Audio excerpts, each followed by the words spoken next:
wonderful Tovah Feldshuh.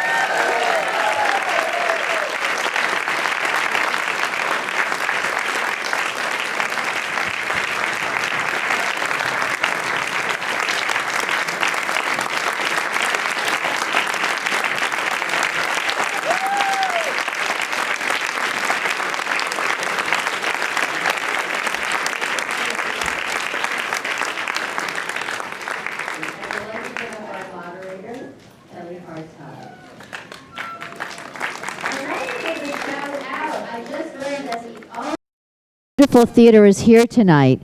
So I want to thank you, Sean Farr, wherever you are, for opening up this theater after it was shut for 10 years. So thank you for giving it life again and letting us use it. I would also like to present this to you, Tovah. This is an award of appreciation for your legendary contributions to theater, film, and television. Thank you.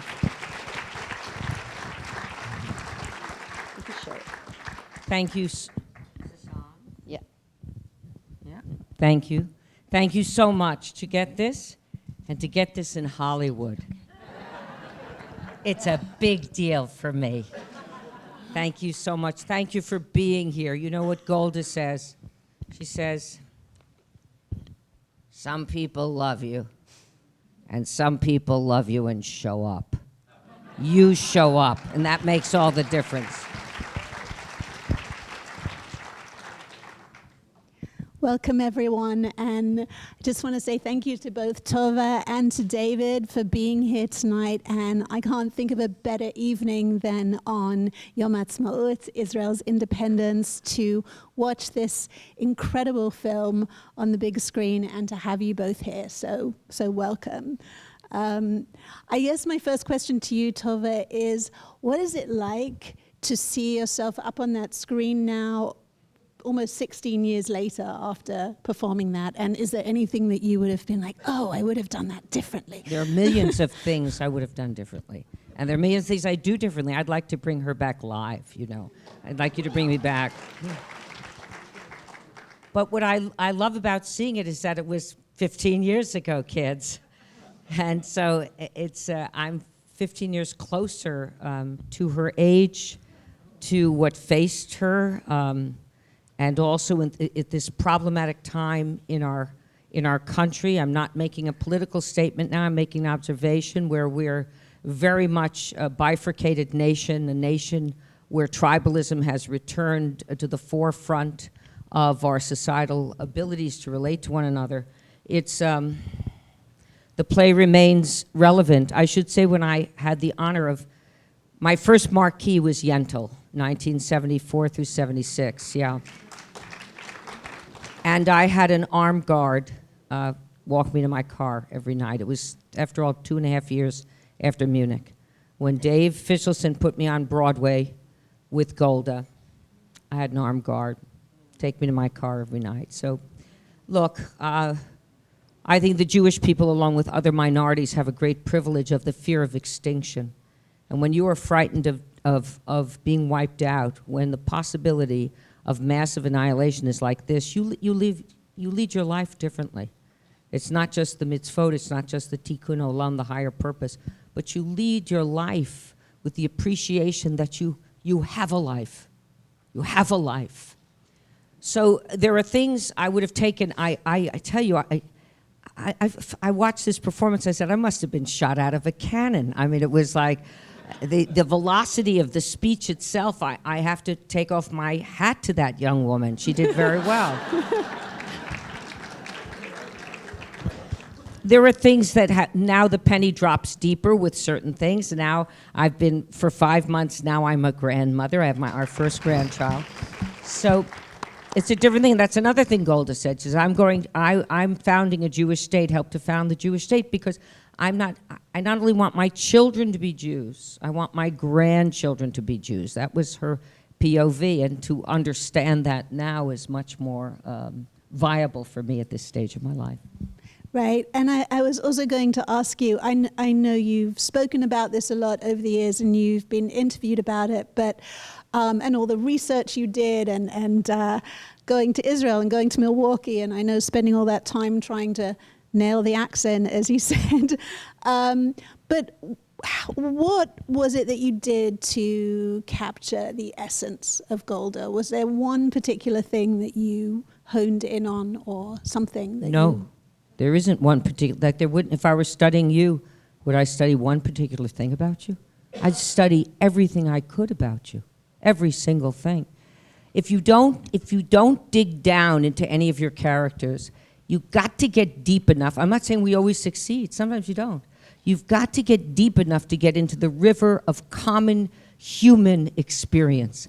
Once you do that, we were talking about this outside, once you do that, let us say with a Fiddler on the Roof, and you take Fiddler on the Roof to Japan, then when that show gets a standing ovation, the Japanese audience comes to Sheldon Harnick and they say, "Arigato gozaimasu, arigato gozaimasu, thank you so much for Fiddler, so Japanese, so Japanese." So it's the same thing with Golda. You've got to get down into her, and the fact that she was brought up in Milwaukee, Wisconsin, with the beer and the bricks and the mortar and the lake, and she loved, of all her ministries that she did for the government of Israel, she worked on this state from the 20s right until the day she died, December the 8th, 1978. She loved being the Minister of Housing and Roads because she could feel the good things that she was doing. That was her favorite position. When she got to be Prime Minister, she went to the Prime Minister's house and she looked at this big house that she was to inhabit and she goes, "What do I need all this space for?" And when she lost her prime ministership over this war, she and Diane, they resigned on the same day in 1974. She moved out of that house in 48 hours. And I don't even know if she owned a car. I know she was hitching to the movies, according to one. She was a true utopian socialist, and she walked the walk. Now, you have to study Golda Meir. If you look at her and you don't study her, you probably think she talks like this, like she's related to Jackie Mason. She's not related to Jackie Mason. She's just a little chubby. She got the frizzy hair. She got the big legs. She got the big breasts. You know what I'm saying? But she doesn't speak that way. She speaks with a flat, Midwestern affect. Baruch atah Adoshem Elokeinu melech haolam. That's how she spoke. And when we did the play, I went to the Eretz to study her, and I met her children and grandchildren. And Sarala and Menachem howled, and they said, "I can't believe you're doing a play, but my mother, well, she talks for 90 minutes, because my mother never talked. She didn't talk for 90 minutes. She was an observer learner. She talked in the speeches. Other than that, she would listen, and make a decision." It's very, very interesting. So there were many, many aspects. Also, she had lovers. Eros and power are two very close bedfellows. So she was a very powerful woman, and she had lovers. So she and Morris never divorced, and she always, I think in her heart of hearts, she loved him, but he had a much smaller life that she could not contend with in order to help move on her own journey. Yeah. I just want to say one thing. Tovah's being a bit modest. She plays 45 characters, each one individual, and Golda Meir. We counted. We didn't. Dave counted. But what's interesting, I think, and I've seen the film now dozens of times, from editing, from the play to editing, and one thing emerges. Clearly, this is among the top 2 or 3 most difficult monologues written in the last 50 to 70 years for a man or a woman. And the monologue is a special art. Let me say this, that it was captured on film. I think it's one of the greatest monologues that has been captured on film since the motion pictures. And I think one of the reasons is the way and the depth of her capture of Golda, which took all the research. But then in the rehearsals, that you did each character with distinctiveness, that you would have them talk to each other with little movements of your body. And on top of that, just things that could have been overly sentimental, Cyprus, Yad Vashem, these are done with great, not overdone, with perfection. So I can say that, she can't about her. It still amazes me, tonight too. So She did have more restraint as a personality than I do normally, and if you don't believe me, ask my children. Thank you. You know, slow but not dead, you guys. So I thank you, Dave. I thank you. We certainly approached the part with reverence, and we had a great playwright who did us a big fat favor. He wrote The Miracle Worker, people. We had a great playwright. And so one of the things that I also wanted to ask you, David, was, as you say modestly, you spent a bit of time in the editing room, but can you tell us how much footage there actually was and how difficult that was to actually capture those angles? It was easy, and the editor, I'll just say in like 2 or 3 sentences, a lot of people who've seen it, Tovah, they've said it to you, they've said it to me, they've said it to others who've seen the film. It's like seeing it on Broadway again, but it's in the front row. But it's more because you get in very close. And what the editor did, actually, the answer is it was easy. He just edited it like it was water, and he cut, and I modified a bit. But he used shot, reverse shot. We're in Hollywood. You all know what shot, reverse shot is. It's not done all the time. Sometimes when you do Abdullah, the camera just stays on you and you do both. But sometimes at the end when you're with Kissinger, from one angle it's Kissinger, and from another it's Golda. A lot of shot, reverse shot was used, but it was quite smooth and easy. It was just easy to cut. And I know you mentioned that there were 5 cameras, I think, at the time. I think there were two cameras over 2 performances in one day. One Wednesday. You saw 2 performances. One Wow. Wednesday, a matinee and an evening, and that was it. It was just one day of a shoot, and we were very lucky to get all the permissions to do so. And there's a wonderful story behind this, what you watched tonight. The play was not originally written like this. It was written more as a reportage. As a matter of fact, and I can't quote it directly because I haven't seen the published version for a while, but it's something like, I'm Golda, no wig, no makeup, no fat suit, just me, the actress playing Golda. I'm looking at this saying, no wig, no fat suit, no Tovah. I'm out this door, and I'm not doing this part, because if you don't give the audience transformation, you can't fully satisfy them in the vivification of a story. And my primary obligation to you as an artist is you. I'm here to take care of you. You. How do I tell this story in the most vivid way, with the most colors, so that you can get it? Because without you, the campfire called theater doesn't exist. So I asked him, after we read the play for him up at Stockbridge, verbatim, could we start on page 2, cut out that stuff about her not wearing anything, but just going to... And could we change the verbs, this was a big one, to the present tense, so that I could experience the piece as opposed to be the Walter Cronkite of the piece, simply report. Because if I was going to report for 90 minutes, you weren't going to make it. You just were not going to make it. And he said, I'll never forget, Margaret Gibson had a stroke. She was actually, she happens to be Jewish. She was a professor at Harvard, and she had had a stroke. And I sat next to her in that reading, and my father, Sidney Feldshuh, had died of a stroke. So show me an octogenarian with a stroke. I feel like I'm with my dad. So I asked to sit next to his wife during the reading. And I said, could I possibly try these changes? And he went, Miss Feldshuh, who do you think you are? I've been writing plays for 50 years. You think you could just rewrite my play and make these requests? And Margaret said, let it do it. And that was it. He said, okay, try it. And Dave brought him down in a limousine to the basement of Manhattan Ensemble Theater, and we went through the play with the knowledge with the Writers Guild, at least for a play. If the writer's not happy, you have to go back to the Bible that he wrote. And I said, if you don't like it, you're the boss. And we finished that run. I remember I was in a slip with, a million balled up socks in a large bra. I did the best I could, And I said, how is it, Mr. Gibson? I mean, we were alone. It was a scary thing with just the light of the basement. He went, Feldshuh, I have one word for you. And I said, what would that be, sir? And he said, nifty.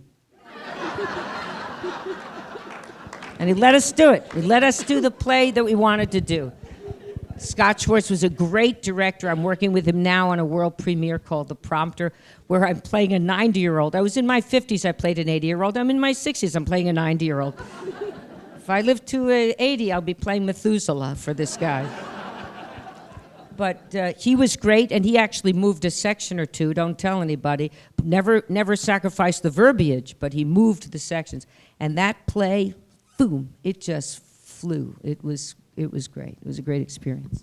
And I know, as you said, next year you're actually going to be doing a couple of performances of Golda's Balcony in Israel. I've been invited. They have to get their budget together. I love it. We go to pay you? I said, well, I have a company that owns the rights to do the play, and we've been invited to the Jaffa Festival. I'm hoping to do more than just 2 performances there. It is our hope, and I believe we will get the patronage so that I can bring over my team. We're 5 or maybe 6 people, and we can mount this suitcase version of the Broadway show. And have you been surprised, both of you, at the reaction to the film all these years later and winning these awards? And so does this mean there is potential for having you back on stage as Golda again? I very much want to. I watched this, and I very much want to bring her back. And I think people who subscribe to the film, which is, Dave, thank you for making this film. Thank you.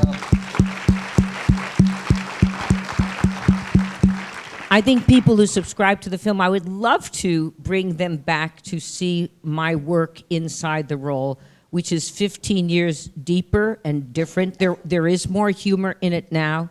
There is more humor. I mean, I seek wherever I can to relieve you. If I can get your diaphragm going in laughter, I'll be able to get it going with tears. That's my job. That's my job. So there is more humor, and also my body, it certainly, thank God, isn't approximating hers yet, but I have more aches and pains. Like I'm definitely only a blue slope skier now. I'm heading toward the green, and I have a creaky left knee from being a runner, which I don't do anymore. So there's certain things about my physical being that more approximate an older person. Yeah. And then I just wanted to ask both of you about the very, very end and getting to see you take off the makeup, take off the fat suit, get in your beautiful Chanel suit and drive off. And how that decision came about. I was thrilled that Dave put that in the film. I was stunned to see it when I first saw it. I said, wow, that's very nice. And my mother, in case we lack any humility in the great roles that one is given in one's life, my mother always said to me, Tovah, I rate your parts by how you look. Golda Meir is a 0.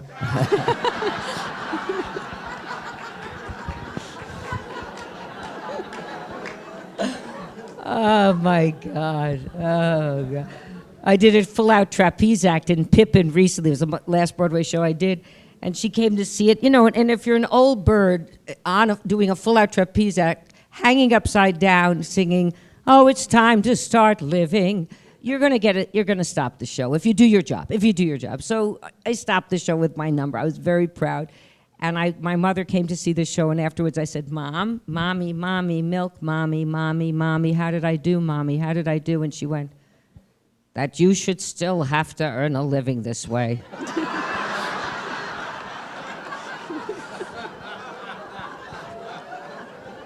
And on a trapeze yet. So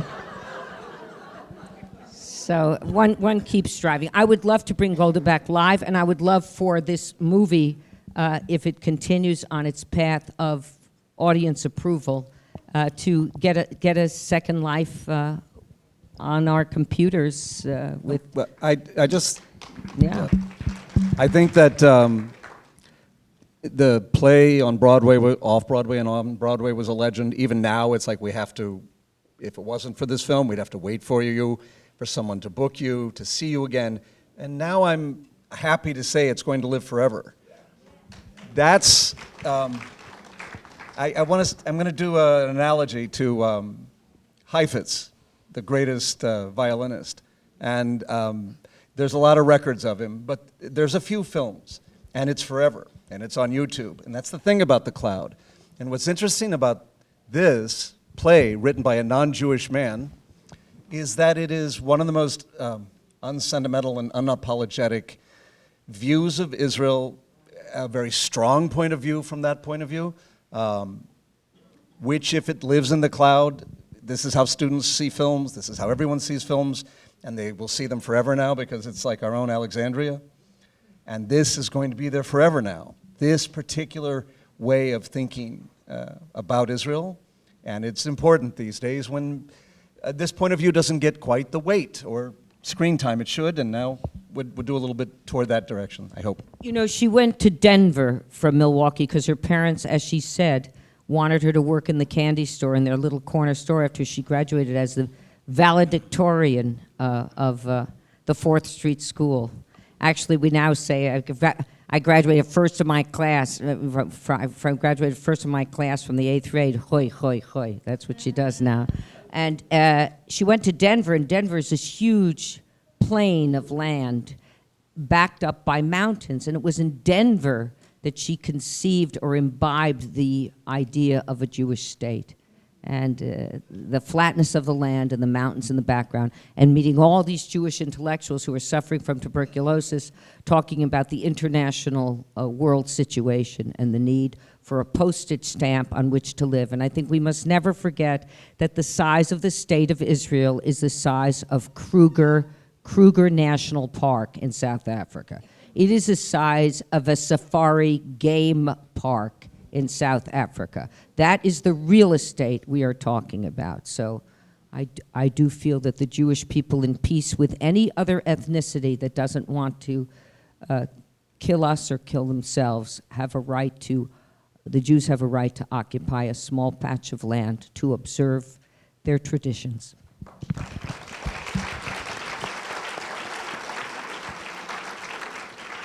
I can't think of a better way to end this conversation. Again, Yom Ha'atzmaut, Israel's independence, speaking about Israel, being up here, having everyone come here and watch this incredible film, and go home, turn on your Netflix, and watch Crazy Ex-Girlfriend. It's not there yet. And we can take a couple of questions if anybody has. Oh, yeah, questions. Any questions?